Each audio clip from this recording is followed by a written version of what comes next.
नमस्कार, मैं हूं आपके साथ नलिनी सिंह पालीवाल। बुलेटिन की शुरुआत करेंगे इस वक्त की बड़ी खबर के साथ। एग्जिट पोल्स में तीसरी बार मोदी सरकार, 542 सीटों के 13 पोल में एनडीए को 365, इंडिया गठबंधन को 145 सीटें, ओडिशा तेलंगाना में बीजेपी को 2 गुनी सीटें। इस वक्त की बड़ी खबर, एग्जिट पोल्स में तीसरी बार मोदी सरकार, 542 सीटों के 13 पोल में एनडीए को 365, इंडिया गठबंधन को 145 सीटें, ओडिशा तेलंगाना में बीजेपी को 2 गुनी सीटें। लोकसभा चुनाव के नतीजों से पहले एग्जिट पोल्स में पीएम मोदी तीसरी बार हैट्रिक लगाते नजर आ रहे हैं।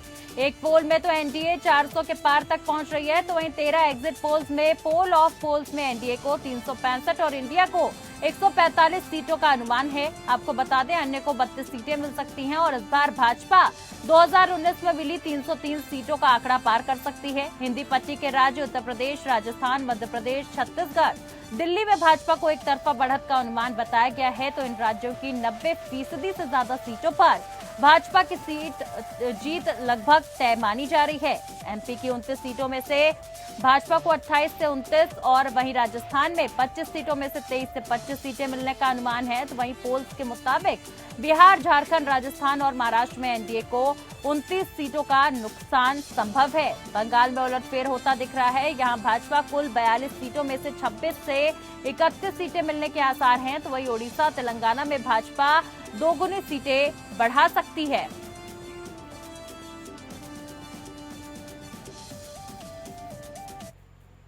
और आपको ग्राफिक्स के जरिए आइए बिहार के एग्जिट पोल्स के नतीजे दिखाते हैं। दरअसल राज्य के 40 सीटों में से एनडीए को 29-33 सीटें मिलने का अनुमान है, तो वहीं 7 और 10 सीटें इस चुनाव में इंडिया को मिलने जा रही हैं। इसके अलावा 0 और 2 सीटें अन्य के खाते में जा रही हैं। तो वहीं 2019 में बीजेपी नीत एनडीए ने 40 में से 39 सीटें जीती थी। 2019 में बीजेपी को 17, जेडीयू को 16 और एलजेपी को 6 सीटें मिली थी। 2019 में लालू यादव की पार्टी आरजेडी का सुपड़ा साफ हो गया था, तो वहीं 2019 में कांग्रेस सिर्फ 2 सीटें जीत पाई थी।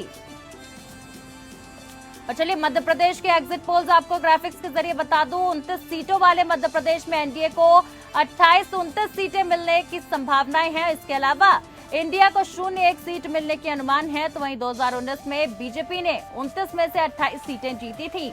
मोदी लहर में कांग्रेस सिर्फ छिंदवाड़ा सीट ही बचा पाई थी, तो वहीं यहां से पूर्व मुख्यमंत्री कमलनाथ चुनाव जीते थे। देखिए एग्जिट पोल के नतीजे आप सभी के टेलीविजन स्क्रीन पर इस वक्त हम दिखा रहे हैं, जहां मध्य प्रदेश के नतीजे इस वक्त टेलीविजन स्क्रीन पर है।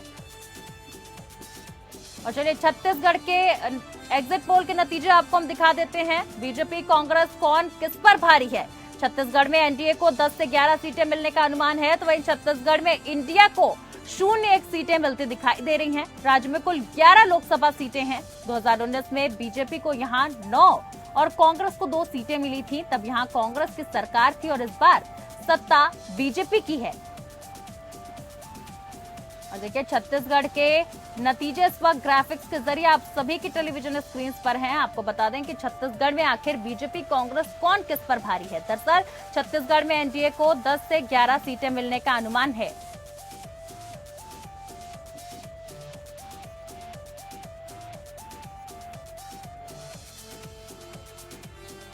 और चलिए इसी पर डिस्कशन करने के लिए हमारे साथ यूपी से विशेष संवाददाता आनंद सिंह जुड़ चुके हैं। आनंद जी, अगर 80 सीटों की बात करी जाए उत्तर प्रदेश की, तो काफी ज्यादा अच्छा वर्चस्व रखती हैं, क्योंकि कहते हैं कि दिल्ली की गद्दी का जो रास्ता है वो उत्तर प्रदेश की सीटों से होकर जाता है। ऐसे में एनडीए को बढ़त मिलती नजर आ रही है।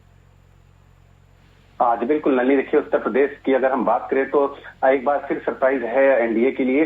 2014 से लेकर और अब तक 2024 का जो सर्वे आया है, एग्जिट पोल आया है, उसमें अगर हम देखें तो एनडीए का जिस तरह से प्रदर्शन रहा है उसे शानदार ही कहा जाएगा, क्योंकि ये तीसरा चुनाव है नरेंद्र मोदी का जब बतौर प्रधानमंत्री वो मैदान में है, जब एनडीए सरकार बनाने के लिए मैदान में है। ऐसे में तमाम जो एग्जिट पोल है, अगर आप उनको देखें तो किसी भी एग्जिट पोल ने उनको 60 से कम सीटें नहीं दी है। 62 से लेके 72 सीटों तक का आंकड़ा अलग अलग एग्जिट पोल में दिखाया गया है। विपक्ष इसको लेकर तमाम दावे कर रहा है, लेकिन जो एग्जिट पोल है, जो एग्जिट पोल का सर्वे आया है, उसको अगर आप नजर डालें तो ये कहा जा सकता है कि अगर ये नंबर वाकई में 4 जून को परिवर्तित होते हैं सीटों में, तो ये एक करिश्मा कहा जाएगा भारतीय जनता पार्टी के लिए, उसके जो सहयोगी दल है उनके लिए, क्योंकि 2014 से लेकर 2019 का चुनाव और 2024 अगर वो ये वर्चस्व बनाए रखते हैं उत्तर प्रदेश में जहां 80 लोकसभा सीटें हैं, तो इसे बड़ी बात माना जाएगा। क्योंकि उत्तर प्रदेश की जो राजनीति है, आप देखिए एक लंबे दौर तक जातियों पर आधारित राजनीति रही है, क्षेत्र आधारित राजनीति रही है, अगर हम बात करें 2014 से पहले की। लेकिन 2014 के बाद जो परिवर्तन आए हैं उसको अगर देखा जाए तो इसे एक करिश्माई प्रदर्शन जरूर कहा जाएगा, वो भी जबकि तीसरी बार अब एनडीए सरकार बनाने की बात कह रहा है, नरेंद्र मोदी प्रधानमंत्री बनने का दावा कर रहे हैं। तो ये कहीं ना कहीं एक बड़ा नंबर है। अगर ये सर्वे का जो एग्जिट पोल है अगर वो नंबर में कन्वर्ट होते हैं, सीटों में कन्वर्ट होते हैं, तो खास करके उत्तर प्रदेश के परिदृश्य में। जी साथ ही साथ देखिए आनंद, अगर पिछले आंकड़ों का भी जिक्र किया जाए तो भारतीय जनता पार्टी उत्तर प्रदेश में पिछली बार भी बहुमत से आई थी और इस बार भी एनडीए के जो लगातार आंकड़े सामने आ रहे हैं वो बहुमत को ही दर्शा रहे हैं। ऐसे में देखिए सवाल यही बनता है कि क्या वो जो मोदी छाप और योगी छाप इस बार छोड़ने की एनडीए गठबंधन ने कोशिश की थी, क्या वो कारगर साबित होने वाली है? बिल्कुल नहीं। देखिए प्रधानमंत्री नरेंद्र मोदी की अगर हम बात करें तो उनके जैसा चेहरा विपक्ष के पास नहीं था। ये अगर आप बात किसी राजनीतिक विश्लेषक किससे करें, आम आदमी से करें, किसी से भी करें, तो ये बात जरूर सामने निकल कर आई कि विपक्षी एकजुटता जिसकी बात कही जा रही थी उसको आप अगर आप देखें तो कार्यों में वो एकजुटता जरूर नजर आई है। लेकिन कई जगहों पर यही विपक्षी गठबंधन जो एक सुर में बीजेपी से एनडीए से लड़ाई लड़ रहा है, कई राज्यों में खुद लड़ता नजर आया। आप पंजाब की बात कर ले, दिल्ली में कांग्रेस और आम आदमी पार्टी एक साथ मिलकर लड़ रहे हैं, लेकिन पंजाब में दोनों अलग अलग लड़ रहे हैं। जो कम्युनिस्ट पार्टियां हैं वो इंडिया गठबंधन का हिस्सा है, लेकिन अगर आप केरल की बात करें तो कांग्रेस अलग और लेफ्ट पार्टियां अलग लड़ रही है। ममता बनर्जी को आप देख लें, इंडिया गठबंधन का हिस्सा खुद को मानती है, लेकिन बंगाल में वो अलग लड़ रही है इंडिया गठबंधन से। तो तमाम तरह की जो समीकरण थे वो लग रहा है कि वो जनता ने इसको भांपा है, जनता ने मूड को भांपा है। इसके साथ ही साथ अगर हम बात करें चेहरे के तौर पर कि प्रधानमंत्री के तौर पर चेहरा 2014 से नरेंद्र मोदी का जो व्यक्तित्व सामने आया है, लोगों के जिस तरह से उनका जो एक इमेज बनी है, डेवलप हुई है, उसके मुकाबले विपक्ष के पास कोई चेहरा नहीं था। पूरा जो कैंपेन रहा है विपक्ष का इस लोकसभा चुनाव में वो सामूहिक तौर पर जरूर रहा, लेकिन अगर आप आम लोगों से बात करें, जैसा कि हम लोगों ने जब फील्ड में जाकर देखा कि अगर नरेंद्र मोदी के मुकाबले आपको किसी को चुनना हो तो विपक्ष इस तरह से खाली पर नजर आया। किसी को केजरीवाल पसंद है, किसी को राहुल गांधी पसंद है, किसी को ममता बनर्जी पसंद है, लेकिन एक सामूहिक नेतृत्व जो मिलना चाहिए, एक चेहरा कौन होगा, तो ये कुछ चीजें रही हैं जो जिन्होंने फैक्टर डाला है। जो एग्जिट पोल के आंकड़े तमाम आ रहे हैं अभी तक के, अगर हम उस पर बात करें तो कम से कम ये कुछ फैक्टर रहे जिन्होंने असर डाला है। इसके अलावा अगर एक चीज देखें, महिला वोटर्स जो हैं जिनको बारे में कहा जाता है कि जब से वो लाभार्थी वर्ग में आई है, जब से उनको लाभ मिला है सरकारी योजनाओं का, वो बीजेपी का वोट बैंक बनी है। और एक चीज गौर करने वाली है नल्ली की 2014 के बाद से 2019 और 2024 के चुनाव में महिला मतदाताओं ने बहुत अधिक बढ़ चढ़कर चुनाव में हिस्सा लिया है। एक दौर था जब ये कहा जाता था कि जो घर का मुखिया होता है वो जहां आदेश करता था वहां घर की महिलाएं सारे लोग वोट डाला करते थे, लेकिन अब ये परिवर्तित हो चुका है, इसमें परिवर्तन आ चुका है। महिलाएं आप ये कह सकती है कि स्वच्छंद होकर अपना वोट कास्ट कर रही है और बड़ी संख्या में कर रही है। कई पुरुषों के मुकाबले अधिक से अधिक संख्या में महिलाएं मतदान कर रही है। और बीजेपी का कहीं ना कहीं ये मानना है कि जो महिलाएं अधिक वोट करती हैं वो बीजेपी का, चाहे वो कानून व्यवस्था की, अगर मैं यूपी के परिदृश्य में बात करूं तो चाहे वो उत्तर प्रदेश की बात हो, कानून व्यवस्था एक हमेशा बड़ा मुद्दा रहा। महंगाई बेरोजगारी मुद्दा जरूर रही है, लेकिन महिला सुरक्षा का मुद्दा हो या आम सुरक्षा का मुद्दा हो तो एक बड़ा मुद्दा रहा है, बड़ा इशू रहा है। इंफ्रास्ट्रक्चर की बात कही जाए तो कुछ ना कुछ ये चीजें हैं। तमाम जो एग्जिट पोल के कम से कम जो सर्वे है उसको देखें तो ये लग रहा है कि विपक्ष पर ये भारी पड़ता नजर आ रहा है। प्रदेश में आनंद, बल्कि देश भर में एनडीए की ही जीत हासिल होती नजर आ रही है। अब 4 जून को तस्वीरें साफ हो जाएंगी कि वाकई जो आंकड़े हैं वो क्या होने वाले। बहरहाल आपका बहुत बहुत शुक्रिया हमारे साथ तमाम अपडेट्स उत्तर प्रदेश से साझा करने के लिए। देखिए आपको बता दें कि देश में 7 चरण में मतदान खत्म हो चुके हैं और ऐसे में अब 4 जून की बारी है जब नतीजों की घोषणा की जाएगी। अगर एग्जिट पोल्स की बात करूं तो एग्जिट पोल्स के अनुमान के अनुसार, लगभग 13 एग्जिट पोल के अनुमान के अनुसार एनडीए इस बार 365 पार कर रही है, तो वहीं कई एग्जिट पोल्स के अनुसार एनडीए ने जो नारा दिया था 400 पार का वो साकार होता नजर आ रहा है। लेकिन देखिए नतीजे 4 जून को साफ हो जाएंगे, तस्वीरें 4 जून को साफ हो जाएंगी। बहरहाल इसी पूरे मुद्दे पर, इसी पूरे एग्जिट पोल पर हमारे साथ डिस्कशन करने के लिए राजनीतिक विश्लेषक रवि अरोड़ा जी जुड़ रहे हैं। रवि अरोड़ा जी का रुख कर लेते हैं। रवि जी देखिए, जिस प्रकार से सर्वे हुए और सर्वे के नतीजे सामने आए उनमें साफ तौर पर यह कहा जा रहा है कि एनडीए जो है वो बहुमत से जीत रही है। कुछ एग्जिट पोल्स का तो कहना यह है कि 400 पार कर रही है। तो ऐसे में आप कितना सहमत हैं इन एग्जिट पोल्स से? देखिए, यह बात तो बिल्कुल सही है कि मोदी की गारंटी को देश ने स्वीकार किया है नलिनी जी, आपको बता दूं मैं जी। लेकिन सबसे बड़ी बात है कि एग्जिट पोल को अभी हम पूरी तरह से सही नहीं मान सकते। यह तय है कि बीजेपी हैट्रिक माने जा रही है, एनडीए गठबंधन सत्ता में आ रहा है, इसमें कोई दो राय नहीं है। तो चुनावों से पहले ही पता चल चुका था कि लोगों के अंदर विश्वास था जिस प्रकार का मोदी सरकार को लेकर। तो और सबसे बड़ी बात, एक जो इंडी गठबंधन है वो एक मजबूरी का अलायंस है, मतलब उसे हम कह सकते हैं कि वो एक ऐसा गठबंधन है जिसके अंदर सभी अलग अलग आइडियोलॉजी के लोग हैं और उनको जबरदस्ती मजबूरी के साथ खड़ा किया गया है कहीं ना कहीं मोदी जी के रथ को रोकने के लिए। तो ऐसे में देश इस बात को समझता था कि देश नहीं चाहता था कि हर साल उनका प्रधानमंत्री एक नया प्रधानमंत्री हो, हर 6 महीने बाद एक नया प्रधानमंत्री हो। ऐसे में लोगों ने मोदी जी की गारंटी को माना है और हैट्रिक माने जा रहे हैं, इसमें दोहराई नहीं है। लेकिन जो एग्जिट पोल दिखा रहे हैं जिस प्रकार से, तो मैं समझता हूं अगर यह एग्जैक्ट पोल में तब्दील हो जाता तो अपने आप में बहुत बड़ी बात होगी, क्योंकि इस बार वोटर पूरी तरह से साइलेंट था। और ऐसे में अगर एग्जिट पोल दिखा पाते हैं, बिल्कुल सही दिखा रहे हैं रिपोर्ट, तो अपने आप में बहुत बड़ी बात है। क्योंकि इस बार सच बात तो यह है कि वोटर बहुत कम बाहर निकला, वोट प्रतिशत कोई ज्यादा नहीं है। ऐसे में सही आंकड़े लेके आना अपने आप में बहुत बड़ी बात होगी। लेकिन मैं समझता हूं कि आखिर अगर ऐसा हुआ तो आखिर जो एक मुस्लिम वोट बैंक है जिस पर पूरा इंडी गठबंधन टिका हुआ है, और कहीं ना कहीं मैं समझता हूँ और पूरा वोट बैंक एक तरफ जाता है, मुस्लिम वोट बैंक, मुस्लिम कोर वोट बैंक जिसे बोलते हैं, तो वो इस बार क्या कब निकला, यह भी बात चौंकाने वाली है। दूसरी बात, जिस प्रकार से कर्नाटक के अंदर नुकसान है, साउथ का किला भेजने में जिस प्रकार से बीजेपी कोशिश कर रही थी और उसमें कामयाब होती दिख रही है, क्योंकि वोट प्रतिशत की अगर आप बात करें, चाहे आप केरल की बात करें, तमिलनाडु की बात करें, वोट प्रतिशत बहुत तेजी से बढ़ा है, यह अपने आप में चौंकाने वाली बात है। और सबसे बड़ी बात, अगर 4 सीटें जिस प्रकार से बता रहे हैं कि तमिलनाडु में और केरल के अंदर 1 से 3 सीटें ले आते हैं, तो अपने आप में सच में साउथ का किला भेजने की तैयारी जिस प्रकार से बीजेपी कर रही थी उसमें सफल होती दिख रही है। लेकिन और सबसे बड़ी बात कि जो कर्नाटक के अंदर नुकसान हो रहा है उसे वो कवर करती नजर आ रही है आंध्र प्रदेश, केरल और तमिलनाडु। आप और आंकड़े दोनों ये कह रहे हैं कि एनडीए बहुमत से आती नजर आ रही है, 4 तारीख को तस्वीरें भी साफ हो जाएंगी, लेकिन विपक्ष इन आंकड़ों को सिरे से नकारता हुआ नजर आ रहा है।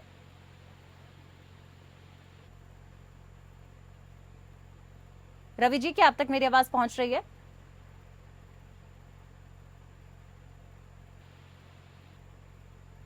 चलिए, तो आपको बता देती हूँ कि देखिए, आंकड़ों के बीच में लगातार जो है कश्मकश जारी है, जहां तमाम exit polls Bharatiya Janata party और एनडीए वाले गठबंधन को बहुमत से जीतते हुए आगे दिखा रहे हैं। तो वहीं दूसरी तरफ अब विपक्ष इन आंकड़ों पर हमलावर है। विपक्ष का कहना है कि ये आंकड़े गलत हैं और इन्हें सिरे से नकारा जा रहा है। इन विपक्षी नेताओं में अखिलेश यादव, मल्लिकार्जुन खड़गे, राहुल गांधी जैसे कई बड़े दिग्गज नेताओं के नाम शामिल हैं। और देखिए, अगर एग्जिट पोल से तमिलनाडु में कौन जीत रहा है अगर आपको बता दूं, तो ग्राफिक्स के जरिए आप देख सकते हैं कि बीजेपी को तमिलनाडु में 5 से 7 सीटें मिलती नजर आ रही हैं। वहीं एआईएडीएमके को 0 और 1 सीट मिलती नजर आ रही है। वहीं अगर तमिलनाडु में बात की जाए तो अन्य के खातों में 8 से 10 सीटें जाती नजर आ रही हैं। और ये एग्जिट पोल्स के नतीजे आप सभी की टेलीविजन स्क्रीन पर। तमिलनाडु राज्य में 39 सीटों में से तमिलनाडु में डीएमके को 16 से 18 सीटें मिलती नजर आ रही हैं, यानी कि बढ़त जो है वो डीएमके को मिलती नजर आ रही है। और हमारे साथ लगातार राजनीतिक विश्लेषज्ञ रवि अरोड़ा जी बने हुए हैं। रवि जी, सवाल वही है मेरा कि देखिए, विपक्ष जो है उसने इन तमाम आंकड़ों को, इस जीत के दावों को जो है सिरे से नकार दिया। उन्होंने कहा कि ऐसा नहीं है, गलत एग्जिट पोल के नतीजे हैं। देखिए, मैं एक बात जानता हूं कि देश के अंदर लोग, जो देश की जनता बहुत समझदार है, उनको पता है अगर ये गठबंधन आ जाता है तो जिस प्रकार से अलायंस हुआ, और अलायंस क्या होता है कि दिल्ली में अलायंस है लेकिन पंजाब में नहीं है, केरल में अलायंस नहीं है, बंगाल में अलायंस है। तो ऐसे लोग समझदार है, उसको जानते हैं। ये 4 तारीख के बाद सभी दल आपस में एक दूसरे पर आरोप प्रत्यारोप करते नजर आएंगे। सच ये है कि देश की जनता ने स्वीकार किया है तो मोदी जी की गारंटी को। अब विपक्ष 4 तारीख तक इस बात को नहीं बचा पाएगा। और 4 तारीख के बाद एक बात और बता दूं, ना सिर्फ ये एक दूसरे पे आरोप प्रत्यारोप लगाएंगे, बल्कि यह कहेंगे कि ईवीएम में बड़ा घोटाला हुआ है। अब बात समझने वाली है कि अगर ईवीएम में घोटाला हुआ है, जब आप राज्यों में, हिमाचल में जीतते हैं, कर्नाटक में जीतते हैं, तब आप कहते हैं कि नहीं ईवीएम ठीक काम कर रहा है। तो बात यह है, कभी ये सीबीआई पर आरोप लगाते हैं, ईडी पर आरोप लगाते हैं। वही सीबीआई ईडी जब जमानत दे रही थी केजरीवाल को, संजय सिंह को, तब कहते जी ठीक है, ये बहुत हमारे ऊपर जो है ये बहुत अच्छा काम हुआ, उसका न्यायपालिका अच्छा काम कर रही है। जब ईडी, मतलब संजय सिंह की जमानत होने लगती है और जो है ईडी विरोध नहीं करती है, तब कहते हैं जी नहीं, ये तो ईडी ने बहुत अच्छा किया। लेकिन ये सब आरोप प्रत्यारोप का दौर चलता रहेगा। जब ये राजनीति का एक बहुत बड़ा हिस्सा है, विपक्ष हमेशा से लगाता रहा है, तो ऐसे कोई नई बात नहीं है। लेकिन सच्चाई ये है कि आज देश की जनता ने मोदी की गारंटी को स्वीकार किया है। और मोदी जी ने जो वादे किए थे पिछले, देखिए उनका 5 साल का रिपोर्ट कार्ड तो पहले 2014 का था, उन्होंने 2019 में दोबारा सत्ता में आकर जो है पब्लिक ने उनको जो है यश कर दिया था, उनको 100% मार्क्स दे दिए लेकिन थे। रवि अरोड़ा जी, मैं आपसे एक और सवाल इसी से जुड़ा लेना चाहूंगी, क्योंकि आपने रिपोर्ट कार्ड का जिक्र कर दिया है, लेकिन इस बार भारतीय जनता पार्टी के रिपोर्ट कार्ड यानी मैनिफेस्टो की अगर बात की जाए तो वहां से आंकड़े गायब नजर आ रहे थे और जमीनी स्तर पर लोग जो है कहीं ना कहीं लोगों का मूड भी बदलता नजर आ रहा था। क्योंकि देखिए, अगर बिहार की सीट की बात की जाए तो बिहार में भारतीय जनता पार्टी और एनडीए गठबंधन को कम सीटें मिलती नजर आ रही हैं, उस पर क्या कहना है सर आपका? जी बिल्कुल सही बात है। देखिए, जब हम बिहार की बात करते हैं तो वहाँ तेजस्वी यादव जब डिप्टी सीएम बने तो उन्होंने सच में वहाँ पे अच्छा काम किया, क्योंकि एक छवि जो राष्ट्रीय जनता दल की थी कि एक जो जंगल राज कहा जाता था, तो ऐसे में कहीं ना कहीं उन्होंने जिस प्रकार से नौकरी दी युवाओं को, तो वो एक बड़ा फैक्टर बन के उभरी और लोगों में एक विश्वास करो। आज आपको बता दूं, मैं बिहार का युवा कहीं ना कहीं आज बड़ी उम्मीद लगाए बैठा है तेजस्वी यादव के। तो ऐसे में कहीं ना कहीं इस बार जो पिछली बार खाता भी नहीं खोल पाई थी, आज इस बार अच्छा प्रदर्शन करने जा रही है।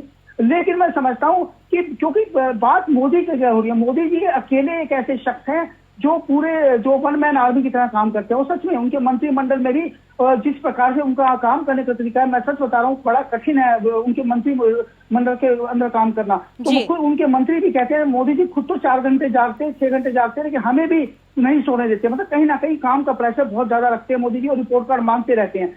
तो ऐसे में आपने देखा जिस प्रकार से उन्होंने इस बार सांसदों के टिकट लगातार, क्योंकि वो लगातार सर्वे करवा रहे थे, लगातार पब्लिक के अंदर यह मैसेज देने की कोशिश की गई कि जो काम नहीं करेगा उनको टिकट नहीं दिया जाएगा। और उन्होंने अच्छे ढूंढर जो थे उनके टिकट काटे हैं इस बार, और ये अपने आप में बहुत बड़ी बात है। जी बिल्कुल, लेकिन देखिए रिपोर्ट कार्ड आखिर और मोदी की गारंटी कितना काम आई है 4 जून को साफ हो जाएगा। आपसे गुजारिश है बने रहिए हमारे साथ। इसी बीच हमारे साथ राजनीतिक विश्लेषक भूपेंद्र कुमार जी भी जुड़ चुके हैं। भूपेंद्र जी स्वागत है आपका। देखिए, अगर एग्जिट पोल्स के आंकड़ों की बात की जाए भूपेंद्र जी, तो भारतीय जनता पार्टी एनडीए गठबंधन ने जो नारा दिया था 400 पार, अब एग्जिट पोल्स भी वही कहानी कह रहे हैं कि 400 पार होने वाला है।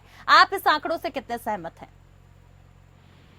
देखिए, एग्जिट पोल है, निश्चित रूप से मीडिया इस पे काम करती है और रिसर्च के आधार पर करती है। लगभग भारत में 1980 में ये प्रक्रिया शुरू हुई, लेकिन इसमें भी थोड़े से विश्वसनीयता उतनी नहीं रहती जितनी रहनी चाहिए, क्योंकि लेकिन एक अनुमान तो मिलता है हम लोगों को कि कौन सी पार्टी सामने आ रही है और कौन नहीं जा रही है। इसके कारण अगर पुराने 2004 के अगर एग्जिट पोल देखें तो उसमें इंडिया साइनिंग का था, अटल जी की सरकार थी और उन्होंने 6 महीने पहले चुनाव कराए थे, लेकिन परिणाम उसके अनुरूप आए थे।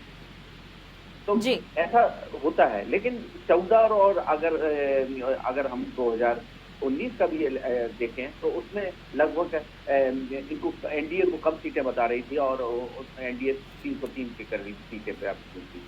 तो ये जो है, लेकिन इससे ये तो पता चलता है कि अनुमान क्या है, और अनुमान में ये लग रहा है कि जिस तरह से बीजेपी और सोच रही थी उसी तरह से सारे मीडिया हाउस भी उसी अनुमान के तहत ये क्लियर मेजोरिटी दे रहे हैं कि सरकार आ रही। लेकिन 400 के लगभग पास ही नहीं आ पाएगी, 370 के लगभग आएगी। लेकिन इस बार इंडिया गठबंधन ने चुनाव कुछ केसों में ठीक लड़ा है और काफी जगह भले वो हार और जीत का मामला कम होगा, और निश्चित रूप से एक जो पोलिंग बूथ में पोलिंग जो कम हुई 3 चरणों में, फिर उसके बाद थोड़ी पोलिंग बढ़ी है, लेकिन दक्षिण को छोड़ के और पश्चिम बंगाल को छोड़ के अगर देखें तो निश्चित रूप से पोलिंग हिंदी बेल्ट में कम हुई है। अब ये बोर्ड जिसका कम हुआ है ये भी 4 तारीख को पता चलेगा। लेकिन जो एग्जिट पोल आए हैं उससे तो ये क्लियर हो गई कि एनडीए की सरकार बन रही है, लेकिन एनडीए की सरकार 400 के पास नहीं पहुंच रही, 370 अधिकतम 370 बने। जी, अभी तो सर कयास ही लगाए जा रहे हैं लगातार एग्जिट पोल को देखते हुए कि आखिर आंकड़े जो तस्वीरें होंगी वो 4 तारीख को पूरी तरीके से साफ हो जाएंगी। लेकिन देखिए, जो एक शुरू से ही एक दक्षिण भाषी और हिंदी भाषी बेल्ट को लेकर बहस जारी थी, और अगर आंकड़ों का जिक्र किया जाए तो दक्षिण में भारतीय जनता पार्टी बेहतर करती हुई नजर आ रही, उस पर भी मैं आपसे जानकारी चाहूंगी। बिल्कुल, देखिए ये चुनाव की कैंपेनिंग शुरू से अपन देखें तो जो हिंदी बेल्ट में था, तो हिंदी बेल्ट में तो उनका पूरा फोकस था उत्तर प्रदेश, मध्य प्रदेश, बिहार और जो झारखंड, राजस्थान। तो देखिए आप उसमें उनकी जो 62 सीटें थी उससे बढ़ के बता रहा है एग्जिट पोल उत्तर प्रदेश में। मध्य प्रदेश में जरूर उनका ग्राफ कम बता रहा है कि 2 सीटें 2 के 3 लगभग कांग्रेस के लिए बता रही है, लेकिन अगर छत्तीसगढ़ में देखें तो छत्तीसगढ़ में बिल्कुल ठीक बता रहा है।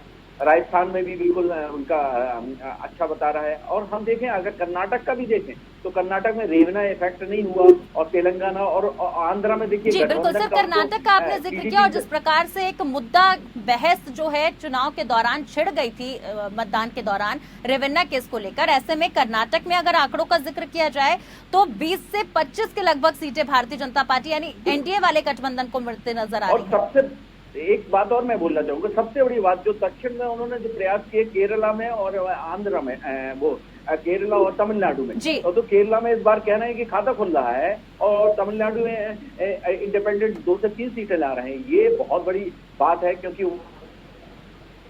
सर्विस से रिजाइन देके उन्होंने पूरा फीडबैक दिया। मोदी जी ने बहुत रैलियां की, सबसे पहले शुरुआत ही वहां से किया उन्होंने, कन्याकुमारी से, और उसका एक प्रभाव पड़ा। और हमने देखा कि गारंटी जो इस पुराने प्रवक्ता बोल रहे थे, जो कांग्रेस की बीजेपी के, कि जो उनके जो पार्टी के मोदी जी काम करते हैं, इस तरह से उन्होंने अपना एक मोदी गारंटी का जो चुनाव दिया। लेकिन साथ में एक चीज ये भी देखी गई कि हर तीसरे से चौथा कैंडिडेट कहीं किसी पार्टी का था, या कांग्रेस का था, या किसी बाहरी पार्टी से था। ये भी एक देखा गया। तो ये वोट प्रतिशत जो कम हुआ है, शायद मुझे ऐसा लगा कि जो 400 पहले क्लियर कर दिया था, तो उनको मतदाता को, जो उनका मतदाता था, उसको ये लगा कि हम तो जीत ही रहे हैं क्लियरली, तो मतदान केंद्र पे मतदान करने नहीं गया। और ये एक बहुत बड़ा फैक्ट पड़ा है इसके पर, क्योंकि उनको ये पूरा अनुमान लग गया था कि हम ये जीत ही रहे हैं, और इसके कारण हम आगे की ओर क्लियरिटी मेजॉरिटी आ रही है। जी, लगातार हमारे साथ रवि अरोड़ा जी भी सर बने हुए। रवि अरोड़ा जी, मेरा सवाल देखिए आपसे ये कि जहां विपक्ष के अगर मुद्दों की बात की जाए तो कई सारे मुद्दे विपक्ष ने उठाए, जैसे कि लोकतंत्र पर हमला होने वाला है, लोकतंत्र खतरे में है, संविधान खतरे में, और दूसरी तरफ मोदी की गारंटी थी। तो क्या लग रहा है कि अब मोदी की जो गारंटी थी वो कहीं ना कहीं विपक्ष के सारे मसलों पर जो है दबाव बना ली गई? देखिए, मैं आपको बताऊं, मोदी की गारंटी तो एक दिन में नहीं बनी। मोदी की गारंटी बनने के लिए 10 साल का टाइम लगा। तो इस गारंटी के लिए उन्होंने जो मैनिफेस्टो में दिया 2014 में, उससे पूरा किया। राम मंदिर की बात कर लीजिए, इतना आसान नहीं था, कितने सालों से चलता आ रहा था। बेशक से यह कहा जाता है कि राजीव गांधी जी ने ताले खुलवाए थे, लेकिन कहीं ना कहीं इसे कंप्लीट करने का काम मोदी जी ने किया। दूसरा, धारा 370 लाना, बड़ी बड़ी जो वहां की रीजनल पार्टियां थी, महबूबा मुफ्ती की बात करें, या फारूक अब्दुल्ला की बात कहते थे पूरा देश जल जाएगा, ऐसी ऐसी बातें क्या करते थे। मतलब ऐसे शब्दों का इस्तेमाल सिर्फ वही नहीं करते थे, बल्कि हमारी कुछ पार्टियां भी करती थी, नेशनल पार्टी भी करती थी। तो ऐसे में कहीं ना कहीं मुझे लगता है कि 370 हटाकर भारतीय जनता पार्टी ने ये 2 बड़े मुद्दे अपने तय और पूरा काम करके दिखाया। तो यह तय हो गया था कि मोदी जी जो कहते हैं उसे करके दिखाते हैं। जी बिल्कुल, मुद्दे कई सारे हैं, लेकिन आखिर जनता ने किन मुद्दों पर चुनाव किया, सरकार किसकी बनेगी, 4 जून को ये तस्वीरें साफ हो जाएंगी। बहरहाल आप दोनों का बहुत बहुत शुक्रिया हमारे साथ जुड़कर, तमाम अहम जानकारी हमारे साथ साझा करने के लिए और एक हेल्दी डिस्कशन के लिए। और देखिए, आपको सुनवा देते हैं कि रायबरेली की जनता का क्या कुछ कहना है जमीनी स्तर पर। रायबरेली की जनता आखिर किसको चुनने वाली है, क्या समीकरण रायबरेली में रहा, चलिए आपको दिखा देते हैं।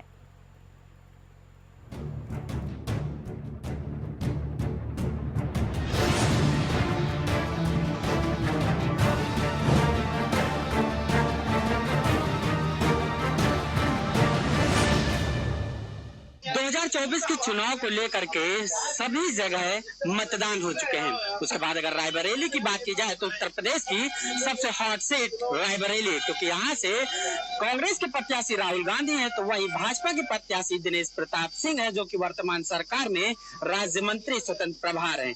यहाँ से उन्होंने दोनों की देखा गया है कि रायबरेली में काफी टक्कर देखने को मिली है, लेकिन रायबरेली में आखिर कौन प्रत्याशी जीत रहा है और आखिर किस लिए जीत रहा है, इसको जानने का काम करने के लिए हम पहुंचे हैं रायबरेली। क्या लग रहा है रायबरेली का इस बार का क्या माहौल है? हमेशा से रायबरेली में तरफा माहौल है, यहाँ पे कोई माहौल ही नहीं है। यहाँ कांग्रेस में है चारों तरफ, एकदम क्लियर सी बात है। यहाँ कांग्रेस ने काफी काम किया है, गांधी परिवार यहाँ रहा है, इसी नाम से लोग जानते हैं, यहाँ पूरा विश्व में वर्ल्ड में जाना जाता है। तो यहाँ से राहुल गांधी का फिक्स है, यहाँ से कोई क्लियर है। मतलब अच्छा, क्या मुद्दे रहे जब आपने मतदान किया, क्या मुद्दे रहे? मुद्दे क्या रहे हैं? देखिए, मोदी सरकार को हम लोगों ने 10 साल देख लिया है। क्या मुद्दे? कोई फायदा नहीं हुआ, ना कोई काम हुआ सही से। जो विकास हुआ थोड़ा बहुत हुआ है, बाकी सब जुमलेबाजी थी। तो इसलिए जो है कांग्रेस का यहाँ पर गढ़ है और कांग्रेस का गढ़ हमेशा रहेगा। ये सांसद इस समय तो हमारे यहाँ सोनिया गांधी जी थी, लेकिन इस टाइम अभी 4 तारीख के बाद ही बताया जाएगा। अभी कुछ बताने की स्थिति में है नहीं। अगर अभी बता देंगे तो 4 तारीख के बाद शायद पिटाई हो सकती है हम लोगों की। अभी इसलिए बोल नहीं सकते हैं। अरे डर तो है ही भैया। कोई क्या डर? अभी एक बार डिबेट हुआ, उसमें कई बार फोन आ चुका है, कई धमकियां आ चुकी हैं कि 4 तारीख के बाद देख लिया जाएगा। व्यक्तिगत हमारे फोन पे धमकियां आ रही हैं, इसलिए अभी बोलने की स्थिति में नहीं है। 4 तारीख के बाद उन लोगों को खुद पता चलेगा। भैया रायबरेली का माहौल एकदम श्री राममय है। यहाँ लोग श्री राम के नाम पर वोट किए हैं, राम मंदिर के नाम पे वोट किए हैं। न राहुल गांधी का चुनाव यहाँ पे कोई माहौल नहीं है। गठबंधन के प्रत्याशी हैं, चुनाव अच्छा लड़े हैं, लेकिन यहाँ श्री राम में है। लोग श्री राम के नाम पे इस बार वोट किए हैं। रायबरेली मुद्दे बहुत अच्छे रहेंगे और अच्छे जो है सिस्टम भी रहेगा, ऐसा कोई दिक्कत नहीं होगी। जय श्री राम है जो वही देखेंगे अपना। देखिए, ये तो 4 तारीख के बाद ही पता लगेगा और यहाँ पर विकास करने वाला ही जीतेगा। अभी तक जो विकास किया है वही निकलेगा, विकास न करने वाला कतई नहीं निकल सकता। तो बहुत अच्छे वोटों से जीत रही सरकार किसकी, इंडिया गठबंधन या सरकार? तो इंडिया की बनेगी। रायबरेली में बहुत विकास किया कांग्रेस। अच्छा, इस बार कांग्रेस है यहाँ, कांग्रेस राहुल गांधी। हाँ, राम। देखिए, कुछ वोटर बता रहे हैं, लेकिन अभी कुछ भी वोटर जो हैं वो बोलने को नहीं है। कुछ मिला जुला हुआ रायबरेली में असर है। अभी तो 4 तारीख को ही पता चलेगा कि रायबरेली में क्या गांधी परिवार अपना वर्चस्व बचा पाया है या इस बार किला ढहता हुआ नजर आएगा। Keshavanand Shukla, APN news, Raebareli.